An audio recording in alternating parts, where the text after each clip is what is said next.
Hi, today we are going to be installing Thermalright contact frame on a 1700 socket. It's a frame to reinforce the processor socket, which will help prevent the processor from bending over and provide tighter contact of the cooler pad. The kit includes the pad itself, hex and thermal paste. I'd recommend one of these contact frames to anyone with an LGA1700 CPU simply for the improved mounting and insurance against chip or motherboard bending and potential future pin contact issues alone. If you end up getting better temps, that's just an added bonus. Be very careful when lifting the ILM pressure lever. The force with which the lever holds the socket is very strong, and pulling it aside can injure your fingers, as happened to me.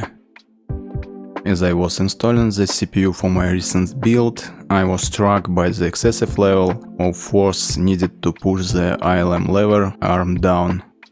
I could see the motherboard warping as I began closing the ILM socket. That pressure is magnitudes higher than the small amount of torque applied to the ILM or contact frame screws, and the force is unequally distributed to the two small wings pushing down on the center of the CPU IHS.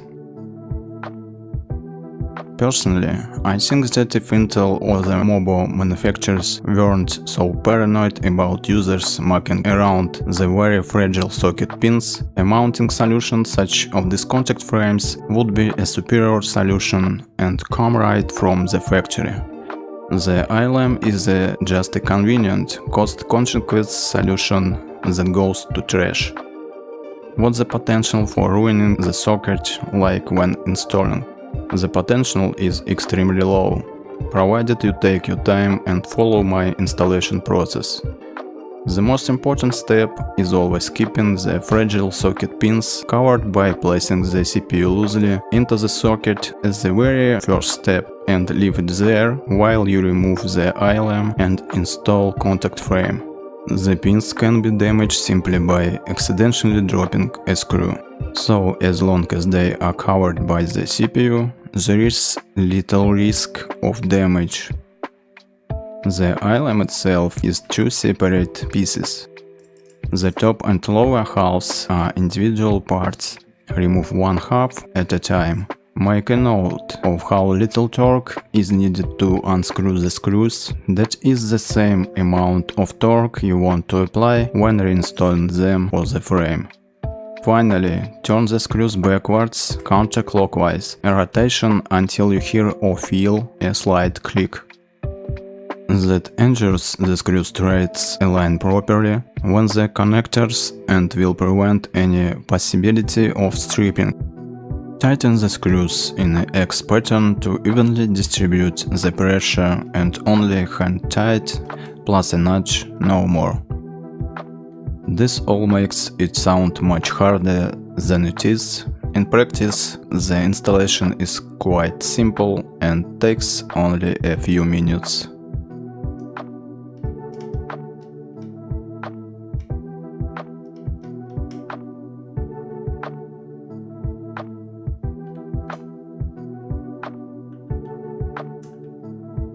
Alright, the frame is installed.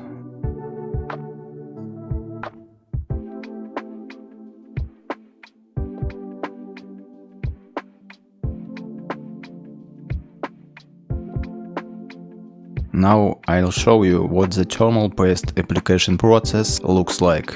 I will be using Thermal Grizzly from Kryonaut. The manual shows two ways to apply the paste to the processor. The first way is to apply a drop in the center of the CPU, then spread it evenly with a spatula. The second way, in the form of a cross of the diagonal. In this case, you don't need to spread the thermal paste with a spatula. I choose the first method. If you look at the feedback from people who have installed these frames, there appears to be virtually no downside and only possible improvements. Now let's install the Noctua NH-U12A cooler tower. let's turn the tower so that the right side of the mount, which is closer to the RAM, is longer than the left side.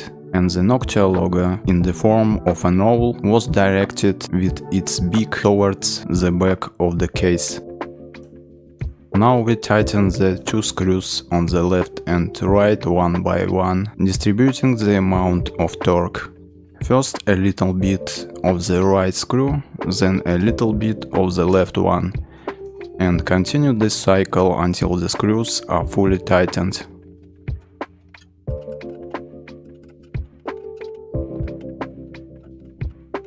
Next we put the fans on the cooler tower. Look carefully at the airflow direction arrow, which is applied to the fan housing.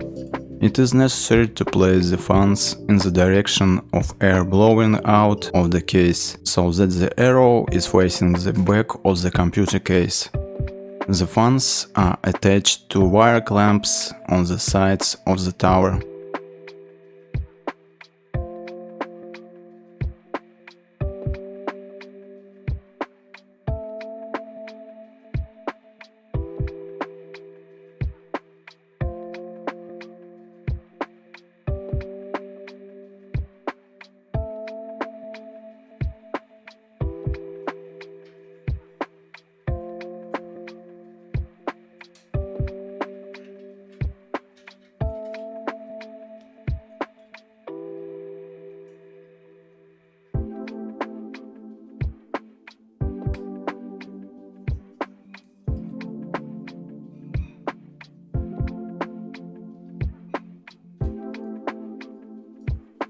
We check that everything is securely fastened, and now let's connect the fans to the motherboard case. All done. I hope you enjoyed this video. See you soon.